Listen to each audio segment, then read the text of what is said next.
BBOR, Black Box Online Radio, coming to you from West Virginia. BlackBoxNid88 on Instagram for the bonus podcast.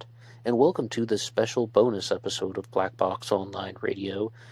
In the future, I'm hoping to add a fourth segment to the weekly schedule that will be more or less a regular true crime talk radio segment where many different subjects are discussed and going through news articles and responding to them, playing the video and audio clips and also giving responses.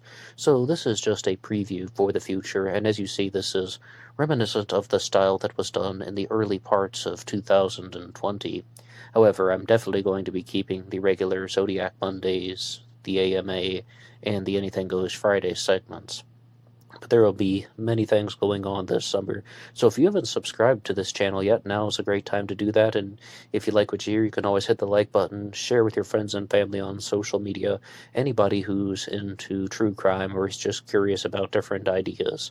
If this is the first episode that you've ever clicked on and ever checked out on the channel, then there's a regular segment that comes out on Mondays about the Zodiac Killer, and on next Monday will be the conclusion of the book discussion, Zodiac Killer Just the Facts, which is the assembly and compilation of the police reports that was put out by Tom Voigt, and we will be discussing the murder of Paul Stein, which occurred on October 11th of 1969.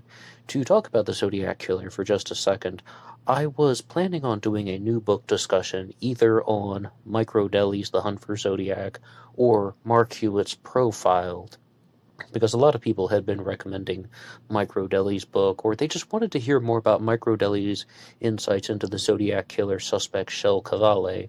Micro Deli is no fan of mine, and he openly despised the episodes that I put out about Shel Cavalli and looking through some of the news coverage that other people were saying about Rodeli's comments, as opposed to actually going through the book itself. But I simply do not think that Shel Cavalli was the Zodiac Killer, and I took a very strong disagreement.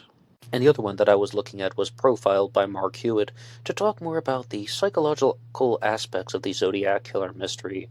But both of those books had to go on hold when I was contacted by Michael Cole, who was the author of the Zodiac Revisited trilogy, and he sent me a copy of his book, The Zodiac Revisited Volume 2, and I'll be talking all about that tomorrow, as well as my correspondences and discussions with Michael Cole, and that will be the subject of tomorrow's AMA on the Zodiac Revisited, so you can, once again, subscribe so you can follow along with these. But because this is just an open discussion, I've also been covering some of the news articles, some of the short writings, and of course podcasts and documentaries about the Kennedy assassination recently. And as you can see, the Kennedy assassination evolves into a whole host of other true crime issues, particularly the murder of Lee Harvey Oswald. And it was quite odd when I first heard about that. It was actually from Mae Brussel, who talked about not only being a Kennedy assassination buff, but heavily investigating the murder of Lee Harvey Oswald. Of course, we know who Oswald was. He is taught in high school history classes as the man who shot John F. Kennedy. That is heavily disputed by numerous people. But I don't think anyone ever once said he was murdered. Instead, they say he's shot by some guy named Jack Ruby, who may have been a product of the CIA's MK-Ultra program, and he got the same psychiatrist working with Jack Ruby as this, who was operating the free clinic in San Francisco that Charles Manson could have attended, as well as a host of other psychological experiments through MK-Ultra, psychological warfare, and all that. And that was something that was heavily discussed in the early parts of 2020. And I am very skeptical of how these connections could be discussed, but I'll say some more about MK-Ultra in a second, because I would like to talk about the murder of John F. Kennedy and the murder of Lee Harvey Oswald. And I do have to emphasize that when they talk about Lee Harvey Oswald being killed, they just say he was shot. Not everybody says that he was murdered. Giving a shout out to Pedro Fernandez, who shared a website with me called harveyandlee.net, and this looks at the possibility that Harvey Oswald and Lee Oswald were two different people. And I know it's totally mind-blowing, but I would like to read some from this article here one more time. HarveyandLee.net is the source of this. John Armstrong began investigating Lee Harvey Oswald about 30 years ago in the early 1990s. He soon realized that there were many, many discrepancies concerning Oswald's height, weight, eye color, scars, medical records, school records, military records, photographs, etc. For example, the WC said that Oswald was placed in the youth house in New York City for truancy in 1953, but a quick look at Oswald's school records for the spring semester of 1953 shows that he attended PS 44 in New York City, full-time with very few absences. The WC published Oswald's New York City school records from PS 44 for the entire fall semester of 1953. The WC also published a school record that showed that Oswald attended Beauregard Junior High School in New Orleans at the same time. During the entire fall semester, John Armstrong discovered that during the entire decade between 1953 and 1963, a vast number of overlapping documents and photographs expose the activities of two different young men, one using the name Lee Harvey Oswald and another using the name Harvey Oswald. Following are the exact examples, and they have two columns here. One says Lee Oswald and the other says Harvey Oswald. And in case you didn't catch that, it's almost as if the government, the CIA, some element of some sort of mischievous and conspiratorial behavior is trying to make people think that these two individuals, Lee Oswald and Harvey Oswald, are the same person. Lee Oswald was at public school PS 44 in 1953. Lee Oswald went to New Orleans in 1954. Spring of 55, he was at Beauregard Junior High School. Lee's mother was living at 3830 West 6th Street in Florida in 1956. Harvey Oswald, the other one, was attending Beauregard Junior High School in New Orleans at the time that Lee Oswald should have been in New York. Harvey and Marguerite Oswald's imposter lived at 126 Exchange Street in New Orleans. Harvey is working full-time at Dolly Shoe and was fired by Louis Marziel, and that is in the spring of 1955, when Lee Oswald should have been at Beauregard Junior High School. Harvey, Robert, and Marguerite Oswald are living at 4936 Collinwood, and that's by 1956, when Lee Oswald was living at 3830 West 6th Street in Fort Worth, Texas.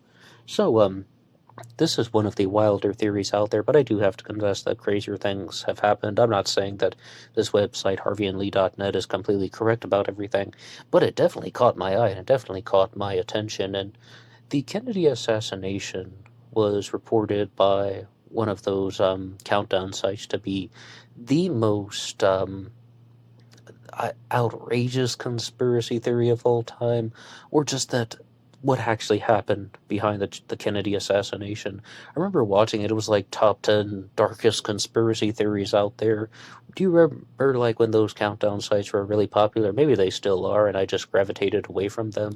But I thought they were going to say 9/11, that 9/11 truth, or that something happened in the shadows of 9/11 that we don't know about was going to be the biggest conspiracy theory of all time, but instead they said it's the Kennedy assassination.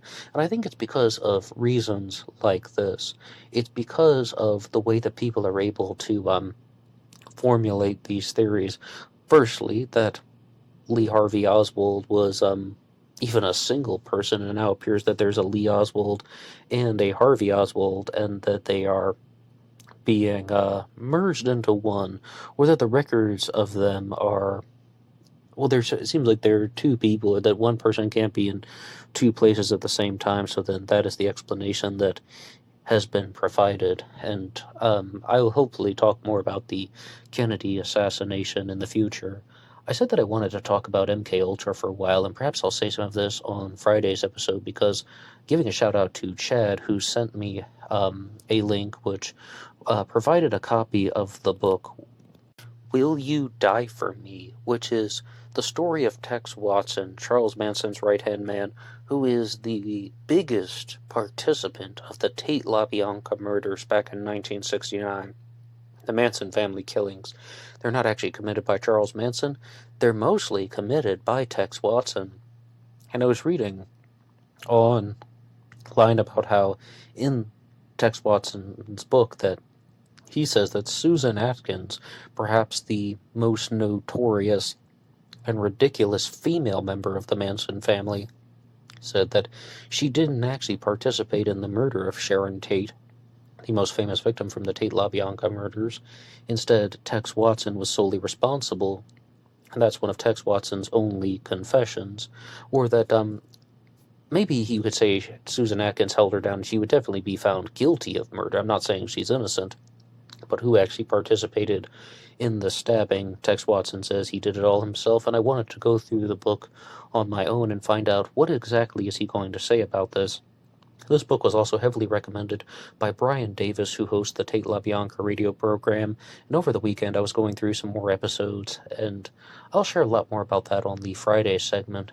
But talking about the MK Ultra angle, how you have the same psychiatrist with Jack Ruby in Texas, as well as working the Haight-Ashbury Free Clinic, which Charles Manson may have attended, and then you have this same guy, Jolly West, Dr. Jolly West, is connected to MK Ultra.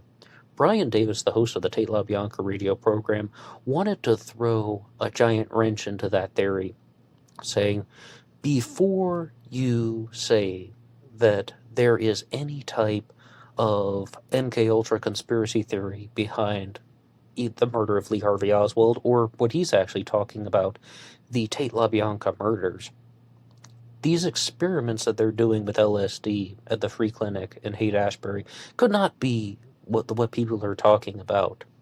And you can take this for what you want. I would love to hear anybody's response to this in the comments section down below, or read them. I always say that, hear your response to them. I want to read your responses in the comments section down below, and you can always contact me privately at BlackBoxOnlineRadio@AOL.com, link in the description box. But they say that, this is something that Brian Davis shared, when people are doing experiments, they don't just throw them out into the open air and then check on them every couple of months. That's not the way that these types of tests and trials would have taken place.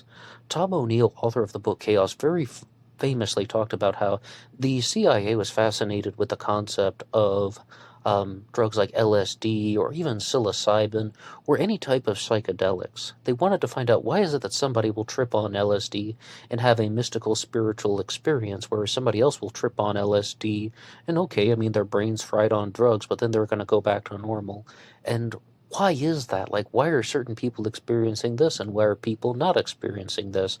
And there's this theory out there that MK Ultra was behind the Tate LaBianca murders, as well as the murder of Lee Harvey Oswald, and in turn, the murder of JFK, the assassination of President Kennedy. And it's all just the CIA doing these very terrible things. I do not downplay it for a second. The CIA does some horrible, horrible actions. They commit horrible, horrible offenses. But were they actually involved with this type of mind control operation, and they're monitoring people on LSD, and they want to see how people respond to psychedelic drugs? Brian Davis completely argued against that, saying, that's not how a clinical trial is done. That's not how any type of observational trial is done. And this is what I really wanted your response to. I'm going to read it in the section down below, so please put it. He told a story of how his friend was offered $2,500 to be a test subject for a nasal spray. So they went to Baltimore, Maryland, and Brian Davis waited in a hotel for 2 days for 48 hours because he's not with his friend. Where's his friend? Under constant observation. He is at their facility, and he's not allowed to leave because they can't just put somebody into uncontrolled conditions and expect them to come back in 48 hours. People would either take the money and run and disappear, or they just simply wouldn't show up. They just would get distracted by something else and they wouldn't come back. That is not how these types of observational trials would operate. So you might think that that is the lamest way to ever downplay the MK Ultra experiments that they were doing with LSD. But I totally see where Brian Davis is coming from, this idea that, okay, somebody like Charles Manson was a CIA informant. That is something that is heavily discussed in the book Chaos by Tom O'Neill. And by informant, they mean someone who is used to gather information.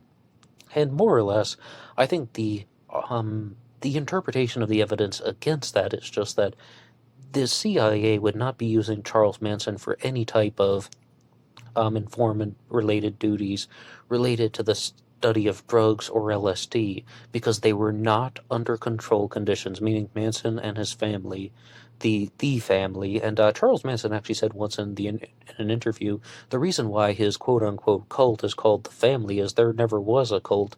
The name of their musical act was the Family Jams, and everybody who lived at the Spawn Ranch and all the women and the other guys who were around Charles Manson all participated in a musical act called the Family Jams. I don't know if that is true or not. I mean, Charles Manson did famously say that he never lied to us, but he also seems to be like somebody who is full of himself just a touch, just a tad, just a little bit there. But, I mean, he is dead and gone now, all the same.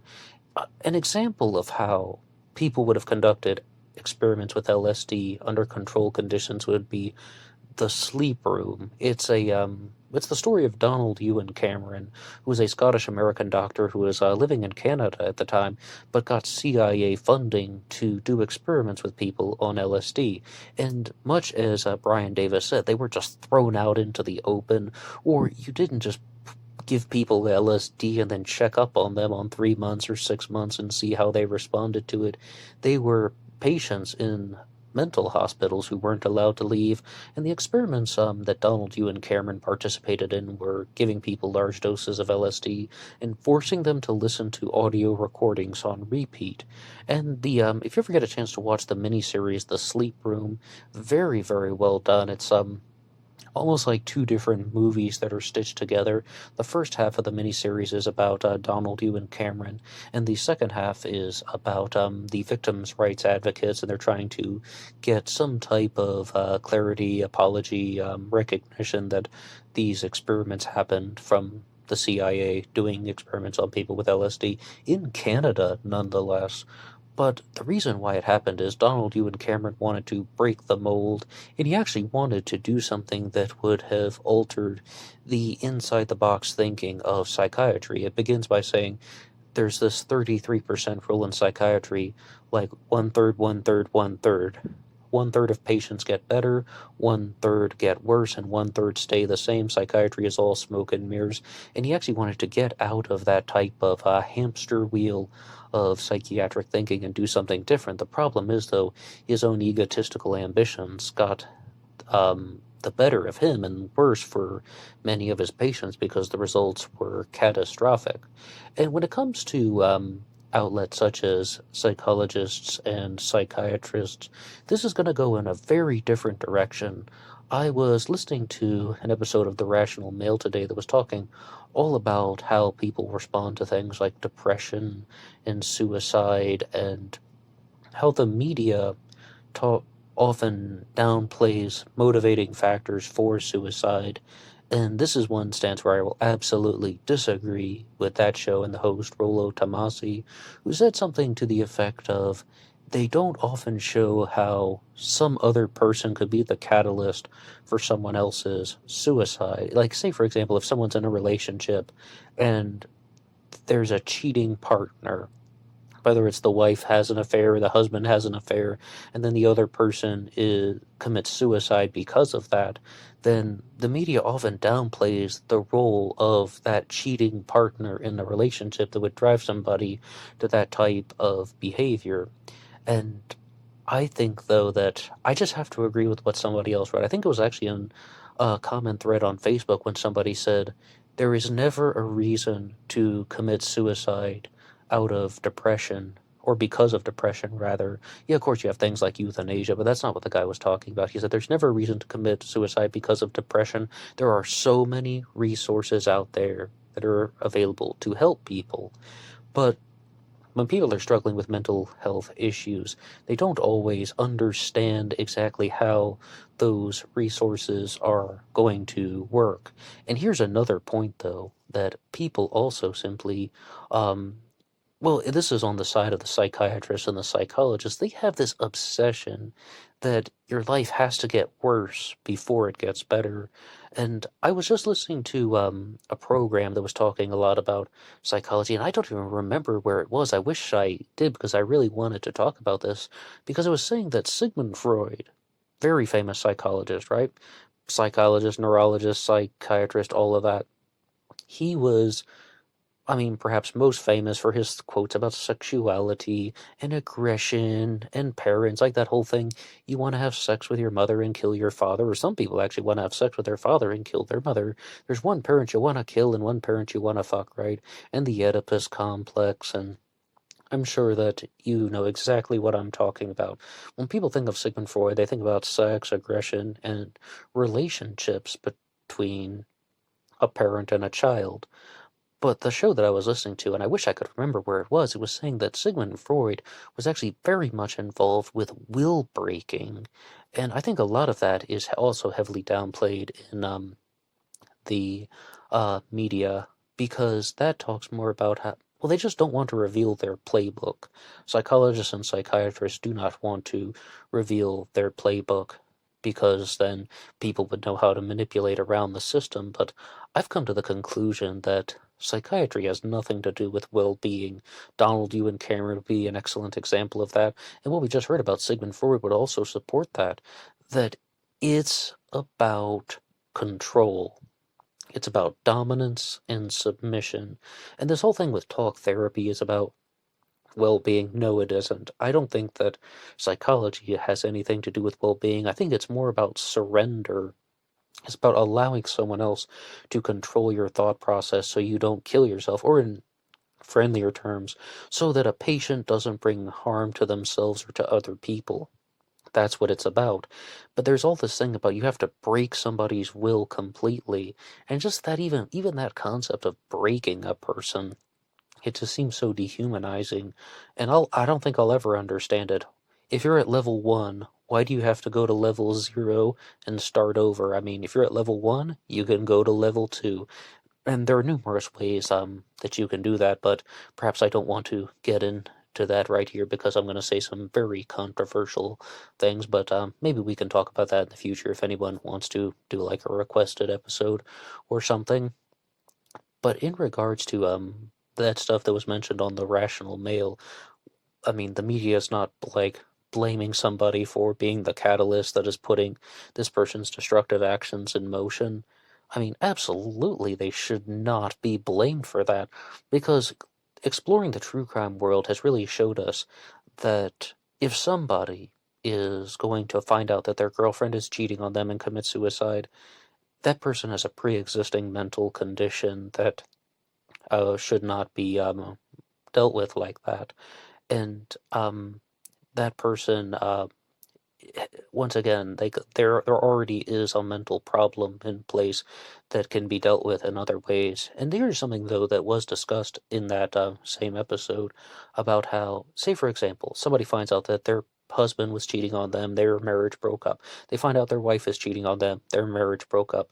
They can either rebuild or they can end their life. Those are the two decisions.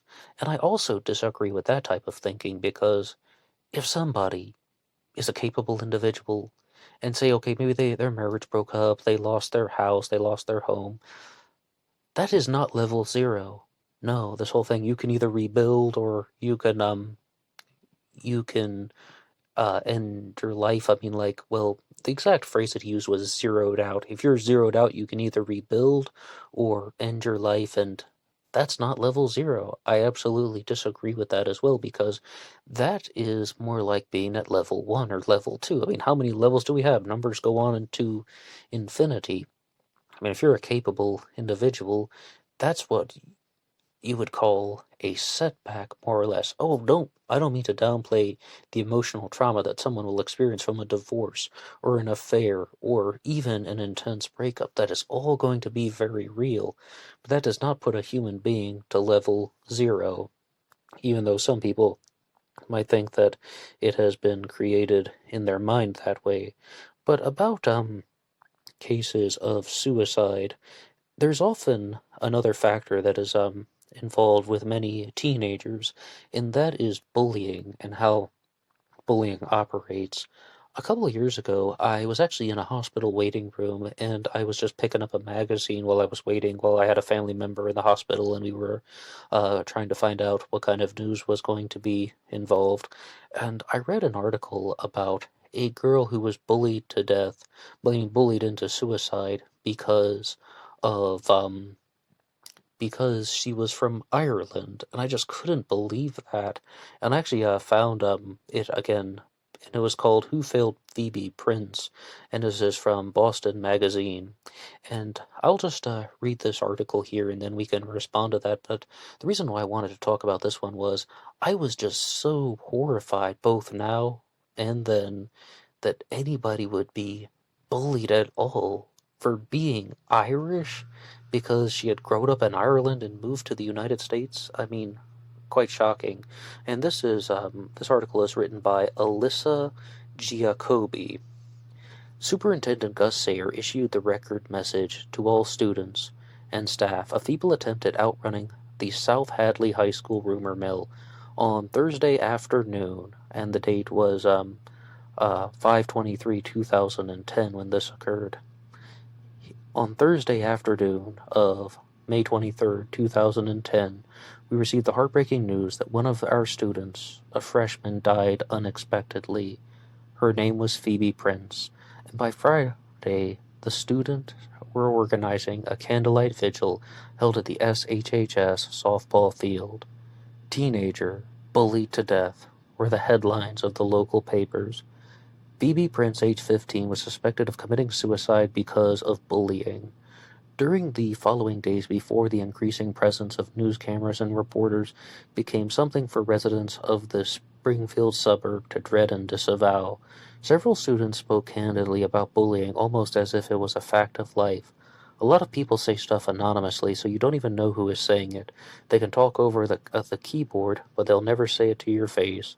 At school the next day, one of the teens who would later become accused of tormenting Phoebe Prince had slammed her head into a locker. They call it the Happy Valley. The burbs of Springfield lie in the shadows of Holyoke and the Tom Mountain Ranges.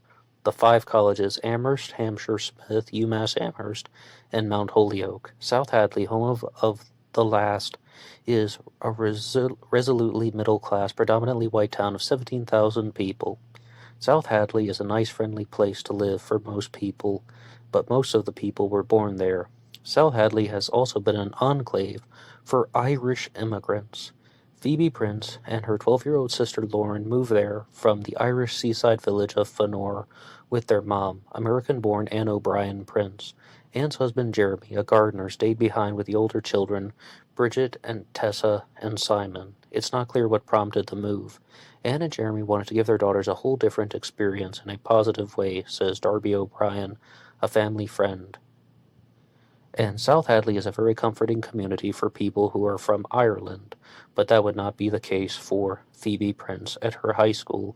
At first, Phoebe seemed to enjoy being the new girl among a group of teenagers who had known each other for most of their lives. She was beautiful, pale, petite, and she had blue eyes. She got popular quick, says a friend, Tara Barad of South Hadley. All the guys wanted to talk to Phoebe. Everyone wanted to talk to her. Phoebe went with her new friends to football games, and she listened to techno music and joked about how everyone in Ireland smells like cabbage. Sorry, that is funny, though. I mean, I know this is going to be a tragic story, but it sounds like Phoebe had a good sense of humor.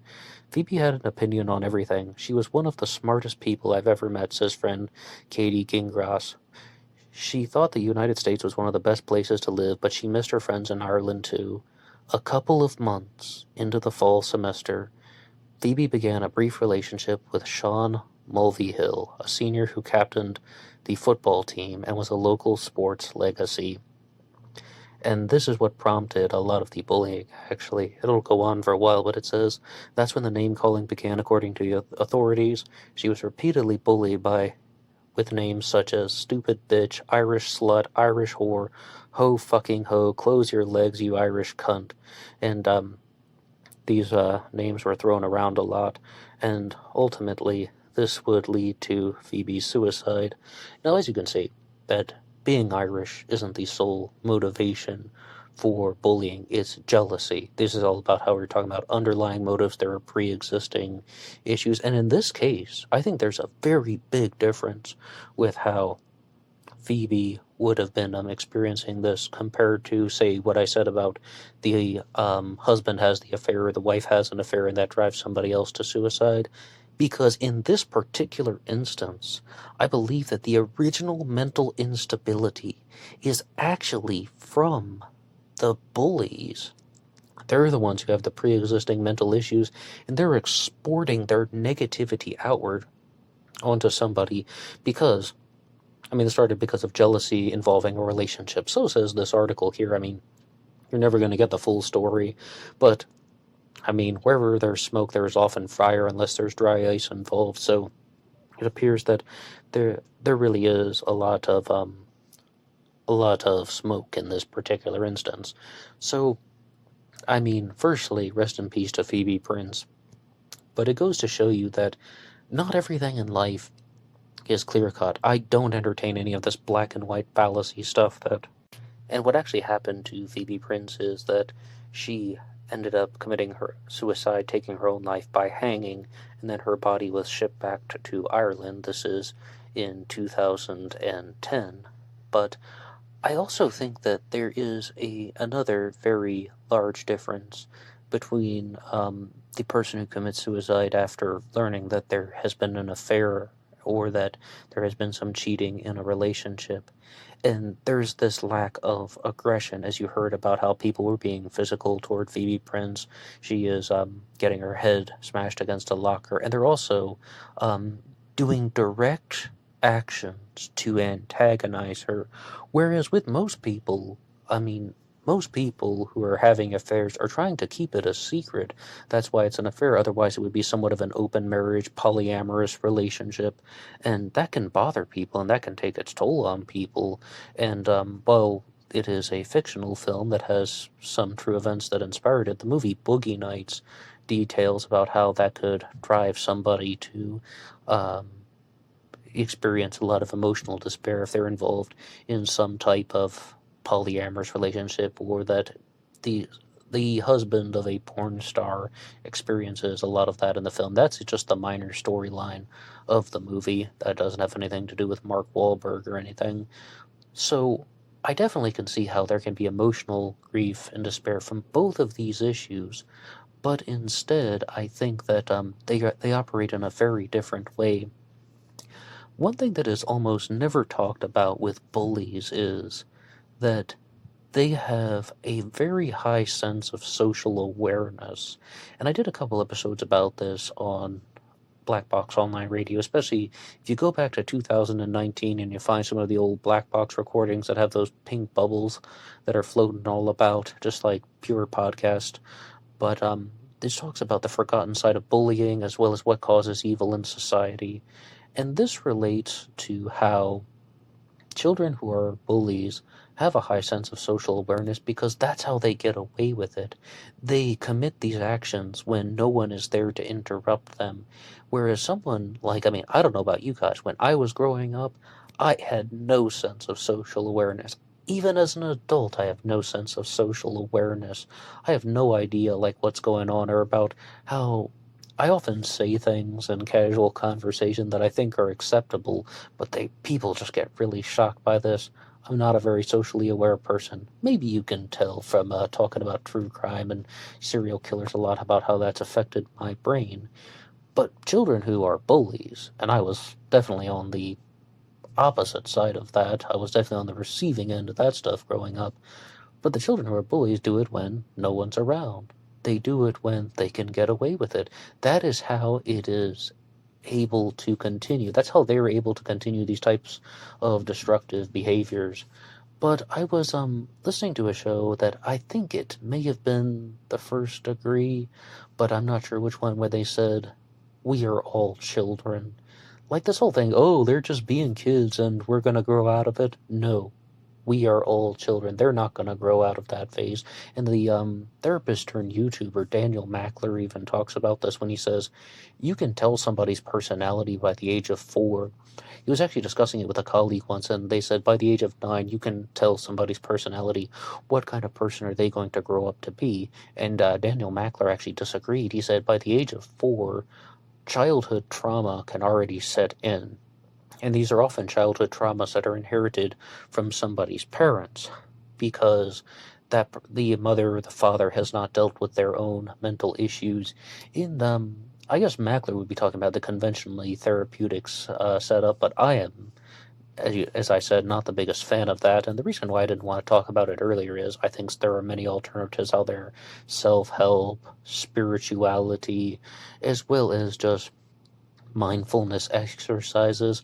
I could talk for 3 hours about different ways to improve mental clarity. I just don't know if anyone would want to listen to that right now during this particular discussion. But if you are into that stuff, please put your idea in the comment section below and share anything you would like to say about it. Okay, though, so about this thing about how bullies have this heightened sense of social awareness, it's this desire for momentary domination that doesn't go away. And the way that somebody acts when they're 4 can also be a big indicator of how they're going to act when they're 24 or 44. That type of dominance and submission relationship that that they're just going to lust after, whereas some people are going to desire to spend time by themselves because they that's the way they acted when they were 4. That's the way that their personalities were shaped and crafted. And there can be life-altering events. Absolutely, absolutely. But those were exceptions that prove the rule. And I said some things about Sigmund Freud for a while, and he would talk about the first the oral phase, anal phase, and latency phase. First, like, people seek pleasure. I mean, by that people, I mean babies. And by pleasure is like the mouth goes to the mother's nipple to get breast milk. That's the first phase, and the anal phase is when they are like learning how to sit on a toilet, as disgusting as that is. And then latency ends around, I guess, ages 9, 10, or 11, and that's when, during the latency phase, children are very mellow, and then after that age, it goes on to experience what is known as adolescence, and it's absolutely horrible. But there's this meme that was out on Facebook that said, why did I stop being happy after age 11? Well, the reason is because you had to deal with the conflicts of life. And as far as these actions, such as bullying, a lot of people report this, whether it's teasing, bullying, harassment, any of these types of things, which does cross over into the true crime world, because if anybody's being physical with somebody, it's not just rough-humored behavior, it's assault. If they're actually doing things like slamming somebody's head into a locker, that can definitely be criminal actions that should be prosecuted much more frequently. But what I've noticed was, on an episode of MTV True Life, I think it was My Life in a Wheelchair, or MTV True Life, I'm in a Wheelchair. That's how they structure their episodes. I'm a this, I'm a that. And in the I'm a Wheelchair episode, one guy said that there was a lot of teasing in elementary school, and then in junior high, the teasing got so much worse, and then by high school, it all ended. I mean, I had a very similar experience growing up. I don't know what you guys were like, but it was, yes, there's teasing in elementary school, and then in junior high, it gets so much worse. And I wouldn't say that it all went away in high school. It's just that my high school had 2,000 students, so we were divided up very, very intensely, and most of the people in high school classes are trying to get into college, or they're just like actually putting effort into their work, or even if they're not, then you wouldn't be forced to spend time with them, because as I said, things were divided up so regularly.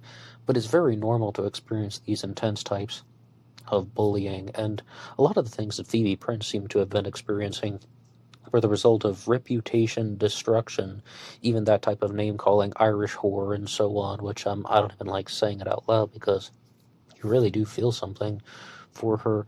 And this type of reputation destruction carries on into the internet. And they did say some other things in the article here from Boston Magazine that I did not read because you can sum it up in a nutshell. People were also using the internet to harass her.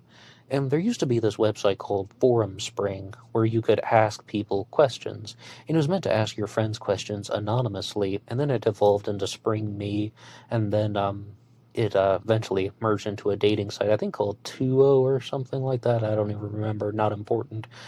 But Forum Spring, when it came out, was actually mentioned on CNN back when I watched that garbage back in the day. Anderson Cooper did a story on it, how almost every case of teen bullying that was discussed on CNN some way, somehow involved this website called Forum Spring. And it was just that. You could ask your friends questions anonymously, and that people would just start harassing someone because they're under this veil of anonymity. And there's this very destructive element going on. And this is going to sound really, really bizarre, but I was channel surfing one night, and I came across the show Dr. Drew. I don't like Dr. Drew. Um, I for many reasons, but we don't have to get into that now. And he had somebody on his show who was actually the talk show host, Tom Green. Remember the Tom Green show? Freddie Got Fingered and Road Trip and all that? For some reason, Tom Green was on the Dr. Drew show, and they were talking about this videotape of somebody gets into a fight in the drive-thru in a fast food restaurant and punches through the glass.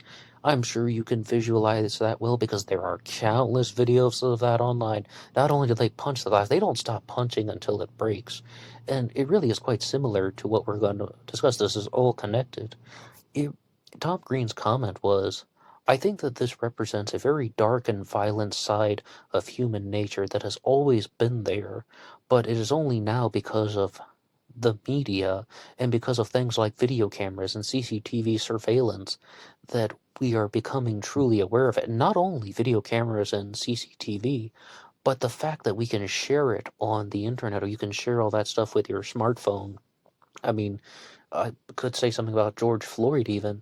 I mean, that stuff's filmed on camera phones. They're filmed on smartphones, and then the videos are shared throughout the internet. So there still is this dark and violent and even sadistic element in human nature, and that's bad. That's bad. There's a reason why they have this word progress. You need to progress to something better. Move toward that ideal. Move toward this definition of goodness, whether it's an abstraction of your own mind or you believe that it actually is some type of external spiritual definition of goodness. How, how about betterment? We'll just call it that. There's a reason why people want to actually try and do things like improve well-being because they believe it's a good thing to do. And the way you would do that is by eliminating these types of destructive behaviors, whether it's people who are name-calling because they think there aren't going to be consequences. They're cyberbullying people. They're pushing somebody's head into a locker because the teachers aren't looking, or doing something even more heinous like kneeling on somebody's neck because they think there will not be consequences. When all of that is put together, then you can see that, okay, people learn from a very early age about how they can push boundaries, because this is all of that Freudian stuff as well, that children are going to push boundaries, and they are going to do things. At first they're going to feel things that are pleasurable, and that anal phase about sitting on the toilet, that's why it's called that, but that is really when children try to learn things, and they learn things by pushing back against rules and pushing back against boundaries. And I mentioned Daniel Mackler, and he talked about that by saying that some people think that that type of behavior is bad, but with young children, they can actually experience and exhibit very healthy behaviors that will make adults dislike them. And it could be something like that. I mentioned once that I was a school teacher for about 6 years, and that was actually in China. I was one of those English teachers, ESL, English as a second language, and I was in a kindergarten once, and this 2-year-old girl, who was just short of her third birthday, she just picked up a book and smacked me in the face, And then she started laughing, and then I gave her a timeout, and she felt really bad. And that's like the way that the learning phase works. I mean, maybe to someone who's just short of their third birthday, they just think that people are balls of color and light, and then they're just trying to push those types of boundaries. But personality really does set in, and people will learn about the world in different ways. And if I didn't give her a timeout, maybe she would continue to do that to people on to her fourth birthday and to her sixth birthday. And then she's going to grow up to become somebody who is going to be a delinquent. By the time she's 14, she's going to be pushing back against other people in ways that are even more destructive. So this is how all of that stuff is related. From a very early age, people learn how to manipulate the system. Some people learn how to just simply fight back against the system. By the system, I mean like the organized set of human rules that we have put in place for them. And other people just turn a blind eye to it. That was me growing up. I'm kind of lost in my own imagination. And I'm not paying attention to anything. And we were supposed to do this one performance when I was in the first grade, and then at the end of it, the teacher just grabbed me and pulled me aside and said, I don't know what you were doing out there." I'm like, "I can tell you what I was doing. I was thinking about pizza." I was like, "I really like pizza when the cheese gets all bubbly and you see, pizza coming out of the oven." Oh yeah, I remember the first grade very well. That's what I was doing. But I said that I knew some ways about dealing with mental clarity. And I learned this, well, I'm not going to say his name because he's a controversial figure, but he said, anytime you get lost in your imagination, that's bad. And he's not talking about childhood imagination where kids are thinking about slaying dragons or something like that. Instead, he's more like, anytime you get lost in your imagination thinking about daily life to provide context, that's bad. You should not be doing it because it's it's not in the presence of reality, more or less, or it's not in the presence of the reality of the external world to provide some filling words. So, with all of these things that take place, whether it's the Zodiac Killer, Charles Manson, or these cases of bullying, there's this very destructive set of behaviors that people can learn from an early age. And some people learn how to hide their destructive tendencies because of a heightened sense of social awareness. And then other people, perhaps like the Zodiac Killer, continue to experience this things and reached a breaking point. We don't know who the Zodiac was, unidentified serial killer, but it's possible that he had a lot of reservations, like the person who gets bullied and doesn't fight back, the person who has people do rude things to him and he doesn't doing anything about it. And then at one point in life, he decided that he was going to retaliate against society in a destructive way. That's using the sense of social awareness when he's like, hey, wait a second. This is how people are observing themselves. This is how, when they're not paying attention, I'm going to retaliate in this very destructive way by murdering people, and I'm going to murder people and not get caught. But it's the same process. It's the same process. It's unhealed childhood traumas that are partnered with delusions of self-grandeur, or just that ability to manipulate the system. You think, I'm going to do something very destructive, and I'm not going to get caught. And it's like, I don't want to improve my life, I want to destroy somebody else's. That whole thing about, like when people are faced with the decisions, I'm going to rebuild or I'm going to end my life. Many people choose a third option, and it's like, I'm going to create a destructive situation for somebody else. I'm going to destroy something that somebody else loves. I'm going to destroy someone that somebody else loves. So I absolutely reject all of those comments that I just said from that show, The Rational Male. I do love it. I listen to it all the time. But, sometimes you're going to encounter comments from a host that you're going to disagree with. What do you have to say about any of the material that has been discussed here? And free downloads of this program are now available at LaunchPad 1. There's a link to that in the description box. You can also download the video version by using YouTube Premium, but the LaunchPad 1 is completely free, and there is a Teespring page for the show, and anybody can check out that and visit some of the merchandise pages. Remember, being weird is not a crime. There's also a shirt that says Black Box Online Radio. Great way to support the channel is just purchasing a t-shirt. Tell your friends and family about it. Wear it out in Walmart or something and be like, hey, everybody, there's a Teespring page for Black Box Online Radio. Come one, come all. If you want. I'm not going to tell you not to do that, but, as you like. Okay, and then you can also follow the show on Facebook. My personal Facebook is in the description box. There's also a page called Black Box Online Radio. And of course, there is BlackBoxNid88 on Instagram, where you can get that bonus podcast that I'm always talking about. And I will see you over there, BlackBoxNid88 on Instagram, for the bonus podcast. Until next time.